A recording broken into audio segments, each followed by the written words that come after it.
또 제가 오늘 이렇게 부임한 지도 1년이 되는 날이기도 합니다. 12월 첫째 주에 왔었는데 벌써 1년이 된 것 같아서 참 세월이 빠르구나라는 그런 생각을 하게 되었습니다. 오늘 청년부 예배 나오신 우리 모든 청년들 주님의 이름으로 또 환영하고 축복하고요. 또 온라인 예배로 또 가정에서 드리는 우리 청년들도 주님의 이름으로 환영하고 또 축복합니다. 네, 오늘은 대림절 둘째 주일입니다. 대림절 기간 동안 주님께서 베푸신 그 은혜들을 또 우리가 기억하면서 또 다시 오실 그 주님을 그렇게 기대하며 소망하며 보내는 주의 청년들이 되시기를 소망합니다. 올 한 해는 좀 코로나 때문에 많은 또 계획들이 어긋났습니다. 수련회도 했으면 좋았겠는데 많은 어려움들 때문에 못했는데 내년에는 상황이 좋아지면 수련회도 하고 좀 많은 또 활동도 이렇게 할 수 있었으면 좋겠습니다. 여러분들도 함께 기도해 주셨으면 좋겠습니다. 네, 오늘 말씀은 대속죄일과 예수 그리스도라는 말씀으로 여러분과 함께 은혜를 나누도록 하겠습니다. 네, 한 해가 시작되어지면 많은 사람들이 올해는 꼭 성경 통독을 해야겠다라는 그런 다짐을 합니다. 그래서 이제 창세기부터 이렇게 열심히 읽어나갑니다. 그런데 내게 와서 많은 사람들이 중도 포기를 하게 됩니다. 복잡한 제사제도가 나오고 아무리 읽어도 도저히 이해할 수 없는 말들이 많이 나오기 때문에 그렇게 중도에 포기하는 것 같습니다. 목사님들도 마찬가지입니다. 어느 목사님이 성경을 통독하던 중 내 얘기를 읽다가 너무 힘들어서 이렇게 기도를 했다고 합니다. 하나님, 오늘부터 제 성경에서 내 얘기를 빼겠습니다 라고 이렇게 하나님께 기도를 했다고 합니다. 그런데 어느 날 오후에 예배당 건너편에 어떤 유사가 찾아와서 이렇게 말을 했습니다. 오늘부터 제가 예수님을 믿겠다라고 이렇게 말하는 겁니다. 이사가 제 발로 찾아와서 예수님을 믿겠다고 하니 신기해서 어떻게 그런 생각을 하셨는지 이렇게 물어보았더니 이분이 하시는 말씀이 내 얘기를 읽다가 너무나 놀라운 그런 말씀을 발견하게 되었다고 합니다. 내 얘기 말씀에 보면 다음과 같은 말씀이 있는데 미골에서 밴 기름진 꼬리와 내장에 덮인 기름과 내장에 붙은 모든 기름과 두 콩팥과 그 위에 기름진 허리에 있는 것이란 그런 표현을 읽고 이 표현은 해부학적으로 지식이 없이는 불가능한 것인데 이렇게 정교하게 표현되어 있어서 그때부터 내 얘기를 읽고 예수님을 믿게 되었다고 합니다. 이 이사가 돌아가는 목사님은 하나님께 기도하면서 하나님, 다시는 내 얘기 말씀을 빼지 않고 열심히 읽겠습니다라고 이렇게 기도를 했다고 합니다. 그렇습니다. 내 얘기는 너무나 우리에게 중요한 말씀들이 담겨져 있습니다. 내 얘기 말씀의 주제는 거룩입니다. 여러분들이 내 얘기 말씀을 보면 하나님께서 이런 말씀을 자주 언급하시면 내가 거룩하니 너희도 거룩하라는 말씀을 하나님께서 자주 언급하십니다. 하나님은 너무나도 거룩하셔서 죄를 가진 인간은 거룩하신 하나님 앞에 단독으로 그렇게 설 수가 없습니다. 죄로 더럽혀진 인간들이 하나님 앞에 나아가기 위해서는 반드시 죄가 사함을 받아야 합니다. 그 해결 방안으로 하나님께서는 제사 제도를 통해서 일시적으로 죄를 사함받게 하셨습니다. 제사 제도의 종류는 5가지가 있습니다. 번제, 소제, 하목제, 속건제, 속죄제 이렇게 5가지 제사 제도가 있습니다. 번제는 흠없는 가축을 잡아서 번제단에 올려놓고 번제물을 완전히 태워서 하나님께 드리는 제사이기도 합니다. 소제는 피와 관계없는 제사인데 곡식을 가지고 하나님께 드리는 제사입니다. 가축을 잡을 수 없는 가난한 사람들을 위해서 하나님께서 만든 제사 제도이기도 합니다. 하목제는 하나님께서 안전과 화평과 건강을 주심에 감사하여 그런 제사를 드리는 제사이기도 합니다. 그리고 속죄제는 정결제로 부르기도 하는데 죄를 씻는 제사이기도 합니다. 속죄 제사를 통해서 제사장들, 성소, 이스라엘 전체를 깨끗하게 하는 제사 제도였습니다. 그리고 마지막으로 속건제는 배상제라고 합니다. 손해를 끼쳤을 때 배상을 하는 제사입니다. 구체적으로 성소에 손해를 끼쳤을 때 속건제를 통해서 반드시 배상을 해야만 그렇게 죄가 사하여지게 됩니다. 이렇게 5가지의 제사 제도가 있는데 가장 보편적인 제사는 흠없는 짐승을 잡아서 하나님께 드리는 그런 제사가 가장 보편적인 제사였습니다. 제사인이 흠이 없는 짐승을 가지고 와서 바칠 짐승에게 직접 안수를 합니다. 안수를 한다는 것은 내가 동물과 같은 공동 운명체가 되었음을 의미하기도 합니다. 죄로 인하여 내가 죽어야 하는데 동물에게 자신의 죄를 전가하여 동물을 죽게 하는 것입니다. 동물의 머리에 안수를 한다고 하면 제사인은 짐승을 직접 잡아 가죽을 벗기고 도축을 합니다. 도축을 하고 나서 남은 동물의 사체를 물에 세척하면 제사장이 동물의 사체를 가지고 그렇게 번제단에 태우면 그렇게 제사가 끝이 납니다. 이런 방식으로 하나님께 제물을 바쳐야만 죄가 사하여지게 되어지는 것입니다.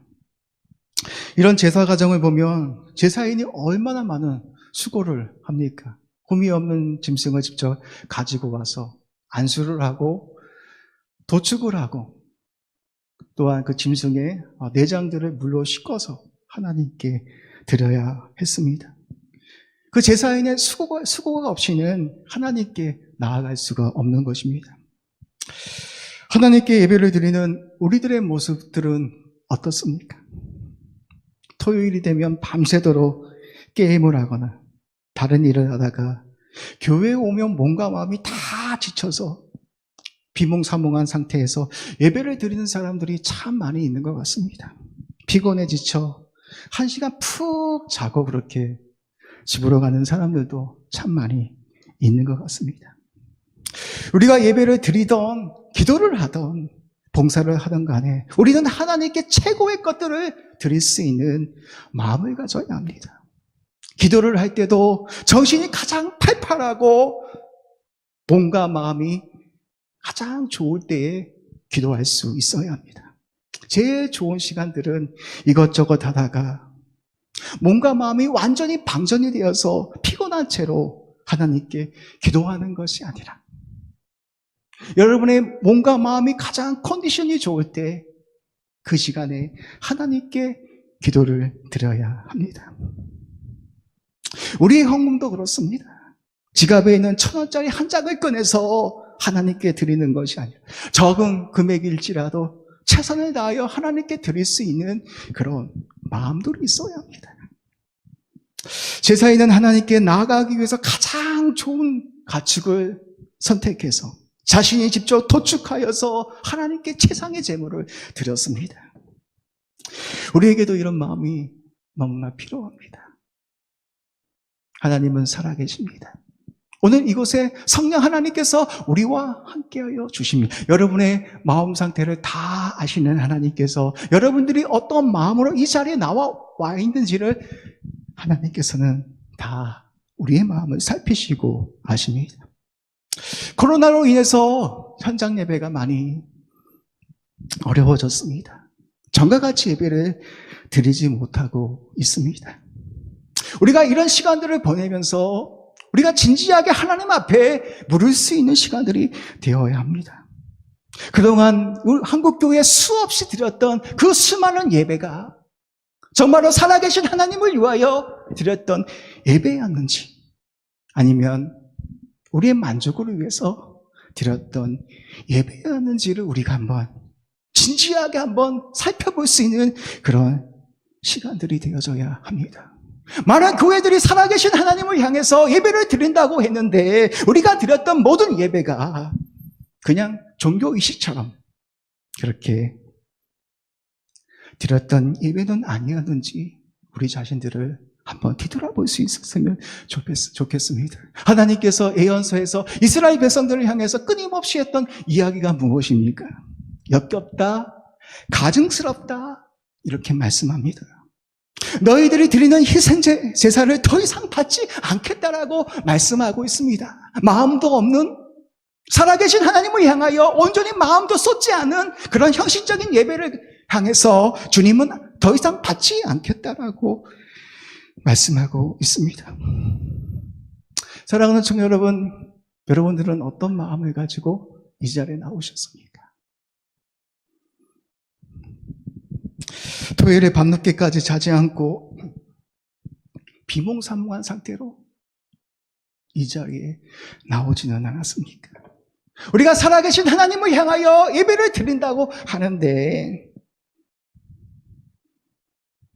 그저 이 자리에서 마당발만 밟고 돌아가는 그런 예배는 아니었는지 우리 자신들을 살펴볼 수 있었으면 좋겠습니다. 우리는 착각하는 것이 무엇이냐면 주일날, 매주 주일날 우리가 1시간 하나님을 향하여 예배를 드린다고 말을 하는데 하나님께서 우리들을 향해서 너희들이 그냥 마당발만 밟고 가는 그런 예배를 드렸다라고 말씀하시는 것이라면 얼마나 불행하겠습니까?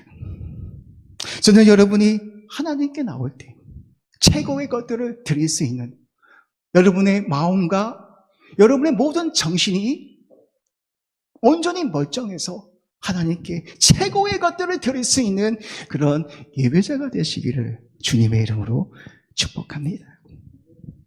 이렇게 5가지 제사 제도를 통해서 이스라엘은 일시적으로 제사함을 받을 수 있었습니다. 그런데 이런 제사 제도를 통해서도 해결되지 않는 죄들이 있었습니다. 그래서 하나님은 1년에 한 번 7월 12일 대속죄일을 정해서 이스라엘 백성의 전체 죄들을 사함받을 수 있는 그런 대속죄일을 정해주셨습니다. 대속죄일은 성막 제사장 이스라엘 백성 전체가 속죄함을 받는 날이기도 합니다. 이스라엘 전체의 죄를 대청소하는 날이기도 합니다. 대속죄일은 이스라엘 백성들에게 아주 중요한 날이기도 합니다. 대속죄일의 제사 절차는 이렇습니다. 대제사장은 대속죄일에 하루 동안 4번에 거쳐 지성소 안으로 들어갑니다. 지성소는 하나님의 언약궤가 있는 것입니다. 가장 거룩한 것, 하나님의 임재가 있는 것입니다. 함부로 들어갔다가는 사람이 죽게 됩니다. 대제사장조차도 7월 10일 이 대속죄일 날에 단 한 번밖에 들어갈 수 없는 그런 장소이기도 합니다. 대제사장은 1년에 한 번 짐승의 피를 가지고 그곳으로 들어갑니다. 제사장은 먼저 향료를 취하여 지성소 안에 분향을 하여서 연기가 가득하게 합니다. 그렇게 하는 이유는 하나님은 너무나 거룩하신 분이시기 때문에 우리 인간이 하나님을 직접 대면하면 죽어버립니다. 그래서 지성소 안에 향기로 가득 채워서 그렇게 하나님의 얼굴을 가리는 것입니다. 여러분이 출애굽기에 보면 모세가 시내산에 올라갔을 때 구름이 빽빽하게 채워져 있다. 그런 의미도 그런 것입니다. 하나님은 너무나도 거룩하신 분이시기 때문에 인간은 하나님을 대면할 수가 없습니다. 그렇게 분향을 하고 나서 대제사장은 수송아지 피를 가지고 손가락으로 속죄소 동편에 뿌리고 속죄소 앞에 7번 짐승의 피를 뿌리게 되어집니다. 이러한 절차를 거쳐야만 이스라엘 백성들의 죄가 깨끗하게 되어지는 것입니다. 우리 한번 레위기 16장 8절에서 14절 말씀 한번 읽어보도록 하겠습니다. 좀 여러분들이 어려울 수 있는데 이게 참 중요하거든요. 우리 PPT 한번 띄워주시면 감사를 드리겠습니다. 네, 우리 레위기 16장 8절에서 14절 말씀입니다. 레위기 네, 두 염소를 위하여 제비 뽑되 한 제비는 여호와를 버리고 한 제비는 아사셀을 위하여 할지며 아론은 여호와를 위하여 제비 뽑은 염소를 속죄제로 드리고 아사셀을 위하여 제비 뽑은 염소는 산채로 여호와 앞에 두었다가 그것으로 속죄하고 아사셀을 위하여 광야로 보낼지니라. 아론은 자기를 위한 속죄제의 수송아지를 드리되 자기와 집안을 위하여 속죄하고 자기를 위한 그 속죄제의 수송아지를 잡고 향료를 가져다가 여호와 앞 제단 위에서 피운 불을 그것에 채우고 또 곱게 한 향기로운 향을 두 손에 채워가지고 휘장 안에 들어가서 여호와 앞에서 분향하여 향연으로 준것개비 속죄소를 가리게 할지니 그리하면 그가 죽지 아니할 것이며 그는 또 수송아지 피를 가져다가 손가락으로 속죄소 동쪽에 뿌리고 또 손가락으로 그 피를 속죄소 앞에 7번 뿌릴 것이며 라고 이렇게 말씀하고 있습니다. 이런 방식으로 짐승의 피를 가지고 성막에 피를 뿌리면 그 성막이 깨끗하게 되어집니다. 그리고 다음으로 2마리 수송소 중에 제부 뽑기를 해서 아사셀의 제물로 바칠 염소가 선택이 되어지면 아사셀 염소의 머리에 안수하여서 이스라엘 백성들의 모든 죄들을 이 아사셀 염소에게 전가시켜 버립니다. 그러면 선택된 사람이 아사셀 염소를 강야의 끝자락으로 끌고 가서 떨어뜨려 죽이면 이스라엘의 모든 백성의 죄가 사하여지게 됩니다. 네, 저기 PPT 나오네요. 다음 거 우리 한번 띄워주실래요? 네, 이렇게 그 선택된 아사셀의 그 염소를 강야의 그 맨 끝자락에 끌고 가서 이렇게 떨어뜨려 버리면 이스라엘 백성들의 모든 죄가 이렇게 사하여지게 됩니다. 레위기 16장 21절에서 22절까지 말씀해 보면 이런 말씀이 나옵니다. 아론은 그의 2손으로 살아있는 염소의 머리에 안수하여 이스라엘 자손의 모든 불의와 그 범한 모든 죄를 아뢰고 그 죄를 염소의 머리에 두어 미리 정한 사람에게 맡겨 강야로 보낼지니 염소가 그들의 모든 불의를 지고 접근하기 어려운 땅에 이르거든 그는 그 염소를 강야에 놓을지니라라고 이렇게 말씀합니다. 이렇게 7월 10일은 대속죄일은 이스라엘 전체가 사함을 받는 날입니다. 영적 대청소의 날이기도 합니다. 쓰레기차에 온갖 쓰레기들을 실어서 쓰레기 처리장에 갖다 버리는 것처럼 이스라엘 백성들의 온갖 죄들을 이 아사셀 염소에게 전가시켜서 강야의 끝자락으로 끌고 가서 그렇게 떨어뜨리면 이렇게 이스라엘 백성들의 죄가 사하여지게 되어집니다. 여러분들이 이런 구약제서의 메커니즘을 모르면 신약에서 예수님께서 하신 말씀들을 여러분들이 잘 이해할 수 없습니다. 십자가의 그 깊은 진리들을 여러분들이 잘 이해할 수 없습니다. 요한복음 1장 29절 말씀에 보면 세례 요한이 예수님을 보자 어떻게 말합니까? 보라, 세상 죄를 지고 가는 하나님의 어린 양이다라고 이렇게 소리쳐 외쳐냅니다. 우리 한번 요한복음 1장 29절 말씀 한번 읽어볼까요? 우리 PPT 한번 띄워주시기 바랍니다. 없나요? 네. 이튿날 요한이 예수께서 자기에게 나와오심을 보고 이르되 보라 세상 죄를 지고 가는 하나님의 어린 양이다라고 이렇게 말씀합니다. 세례 요한이 예수님을 보자 보라 세상 죄를 짊어지고 가는 하나님의 어린 양이다라고 이렇게 외쳤습니다. 여러분 이 말은 엄청난 복음의 메시지입니다. 세상을 뒤흔들어 놓을 만큼 위대한 메시지입니다. 그런데 여러분들이 내기 말씀에 나오는 이런 제사제도를 잘 이해하지 못하는 것이라면 세례 요한이 선포한 위대한 메시지를 여러분들이 그냥 지나쳐 버릴 수밖에 없습니다. 세상 죄를 지고 가는 하나님의 어린 양이라는 말은 무슨 뜻입니까? 이스라엘 백성들의 모든 죄를 짊어지고 황량한 강야의 절벽 끝에 떨어져 죽은 아사셀처럼 예수님께서 하나님의 어린 양으로 오셔서 우리 인간의 모든 불의와 죄악들을 짊어지고 골고다 십자가에서 주님께서 죽으셨다라는 의미이기도 합니다. 그 저주의 십자가에서 우리가 받을 모든 죄와 비참들을 우리 주님께서 대신 받으심으로 말미암아 우리의 죄가 사하여지게 된 것입니다.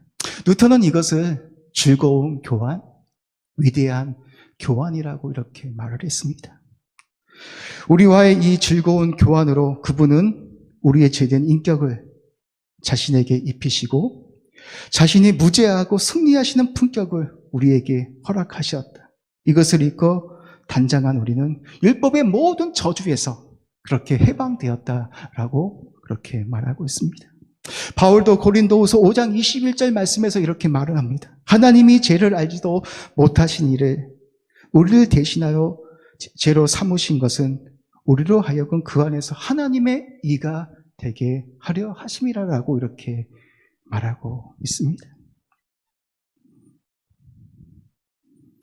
이스라엘의 모든 죄를 아사셀 염소에게 전가시켜서 그 강의 끝자락에 끌고 가서 떨어뜨려 죽인 것처럼 우리 예수님께서 하나님의 어린 양으로 오셔서 그 골고다 언덕에서 우리 모두의 죄와 비참들을 대신 짊어짐으로 말미암아 우리가 이로운 자가 되어졌고 주께서 십자가에서 흘리신 보혈의 피를 흘려주심으로 말미암아 우리가 깨끗하게 되어졌다라고 말씀합니다. 그런데 우리가 좀 이해가 되지 않는 말들이 있습니다.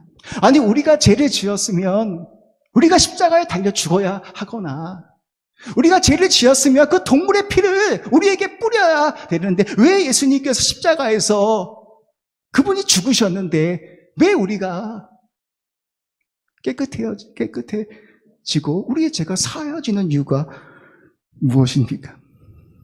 여러분 그런 질문들 안 해봤습니까? 왜 예수님이 죽으셨는데 왜 예수님이 십자가에서 보혈의 피를 흘리셨는데 내가 왜 깨끗해집니까? 여러분 궁금하지 않았습니까?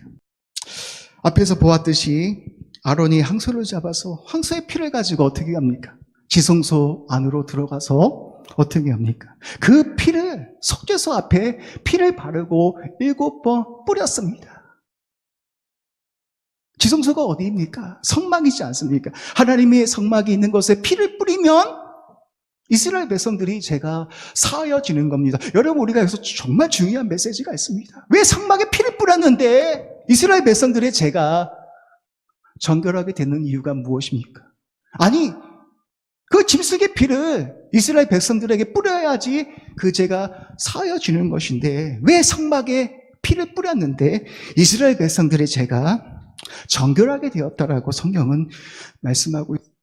여러분들이 이 답을 알기 위해서는 출애굽기 24장의 말씀을 여러분들이 알아야 합니다. 출애굽기 24장 말씀에 보면 모세가 중재자가 되어서 하나님과 이스라엘 백성들과 피의 언약을 맺습니다. 소 24마리를 잡아서 양푼이 그릇에 엄청난 피를 받습니다. 여러분 24마리의 피를 그 양푼 위에 담습니다. 피 냄새가 진동하는 겁니다. 근데 그 피를 가지고 어떻게 하는지 아십니까? 2분의 1은 성소에 뿌리고 2분의 1은 백성들에게 뿌립니다. 이 언약식을 통해서 하나님은 이스라엘 백성과 언약을 맺는 것입니다. 하나님의 성소와 이스라엘은 피의 언약을 맺습니다. 이 말은 무슨 의미냐면은 성소와 이스라엘이 한 운명이 되어졌다라는 것입니다. 이스라엘이 범죄하면 성소가 더럽혀지고 성소가 깨끗해지면 이스라엘 백성들이 깨끗함을 얻는 그런 피의 언약을 맺는 것입니다. 여기는 너무나도 중요한 의미가 있습니다. 우리 예수님께서도 십자가에 달려 죽으실 때 우리 제자들 앞에 모아놓고 어떻게 합니까? 성만찬을 그렇게 하십니다. 제자들에게 포도주를 전해주면서 이 잔을 받으라 이렇게 말씀하시면서 예수님께서 이런 말씀을 하십니다. 이르시되 이것은 많은 사람을 위하여 흘리는 나의 피, 곧 언약의 피다라고 이렇게 예수님께서 말씀하십니다. 이 말은 무슨 이야기입니까? 우리 예수님께서 우리의 영원한 대제사장이 되어주시고 참 성전이 되어주셔서 그분께서 십자가에 못 박혀 죽으셔서 먼저 십자가에서 사함을 받자 우리가 깨끗하게 되어진 것입니다. 여러분 예수님이 성전이십니까? 어렵습니까? 요한복음에 보면 그러잖아요. 예수님, 내가 진짜 참된 성전이다라고 이렇게 말을 하잖아요. 그래서 예수님께서 십자가에서 못 박혀 죽으시고 그 피를 흘리자 그 참된 성전 대신 그 예수 그리스도가 죽으시자 그 피를 흘려주시자 그 안에 있는 모든 자들이 깨끗함을 받게 되어진 것입니다. 성막에 동물의 피를 뿌리면 그 이스라엘 백성들의 죄가 완전히 사하여진 것처럼 우리의 영원한 대제사장 되신 예수 그리스도께서, 진짜 참된 성전이신 그 예수 그리스도께서 십자가에서 친히 죽으심으로 말미암아, 보혈의 피를 흘림으로 말미암아, 그분의 피값으로 인해서 그 안에 있는 모든 자들은 은혜로 말미암아 깨끗하게 되어졌다라고 말씀하고 있습니다. 여러분들이 이런 구약의 말씀을 이해하지 못하면 예수님이 하신 말씀들을 여러분들이 전혀 이해할 수 없습니다. 예수님이 이런 말을 하잖아요. 나는 많은 사람들을 위해서 대속물로 왔다. 이런 말을 자주 하십니다. 여러분, 제가 하는 설교는 어려운 설교가 아닙니다. 너무나 기본적인 설교입니다. 여러분들이 이런 진리들을 깊이 알아야만 복음에 대해서 감격할 수 있습니다. 세례 요한이 예수 그리스도를 향해서 하나님의 어린 양이다라고 외쳤던 것처럼 그것에는 너무나도 위대한 복음의 메시지가 있습니다. 세례 요한은 그것을 알았습니다. 바로 예수 그리스도가 아세셀의 그 짐승처럼 인간의 모든 불의와 죄를 받으셔서 우리를 구원해 주실 하나님의 어린 양이라는 것을 알고 있었기 때문에 그렇게 예수님을 보자 세상 죄를 짊어지고 가는 어린 양이다라고 그렇게 외쳤던 것이었습니다. 저는 여러분들이 그 은혜를 알기를 소망합니다. 우리가 예수님을 향해서 나를 위해 죽으셨다라고 하는데 그런 의미도 알지 못한 채 지나가는 것이라면, 매년 우리가 대림절을 우리가 기념하는데 그런 의미도 없이 우리가 대림절을 보내는 것이라면, 예수 그리스도의 십자가의 그 죽음의 의미가 무엇인지도 알지도 못하면서 우리가 어떻게 성탄절을 맞이할 수 있겠습니까? 여러분, 바울 사도가 무엇을 자랑했습니다? 나는 십자가 외에는 자랑할 것이 없다.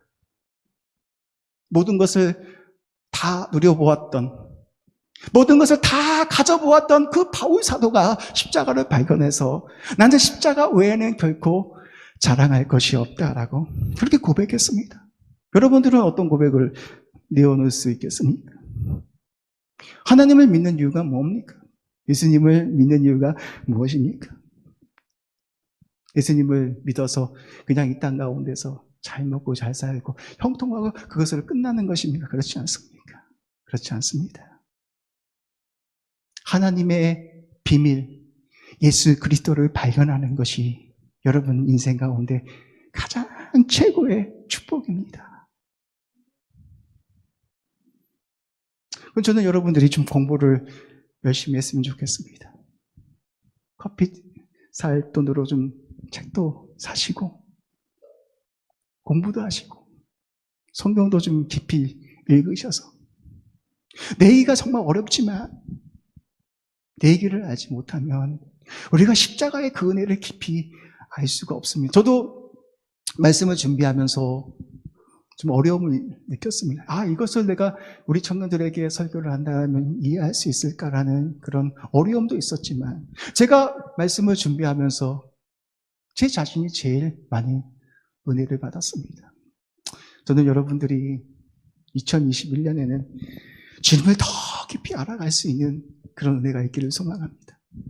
같이 공부하고 같이 책을 사서 같이 나누고, 또 2021년에는 매일 성경을 제가 해서 같이 큐티도 하고 나누고, 그렇게 해서 전 여러분들이 성장할 수 있었으면 좋겠습니다. 그냥 매년 그냥 그렇게 머물러 있는 그런 청년부가 아니라 숫자는 적을지라도 영적으로 성장할 수 있는, 하나님의 말씀으로 세상을 이길 수 있는, 기도를 통해서 어떤 문제가 찾아온다 할지라도 기도를 통해서 여러분들이 모든 것들을 헤쳐나갈 수 있는, 저는 그런 여러분들이 그런 청년들이 되시기를 소망합니다.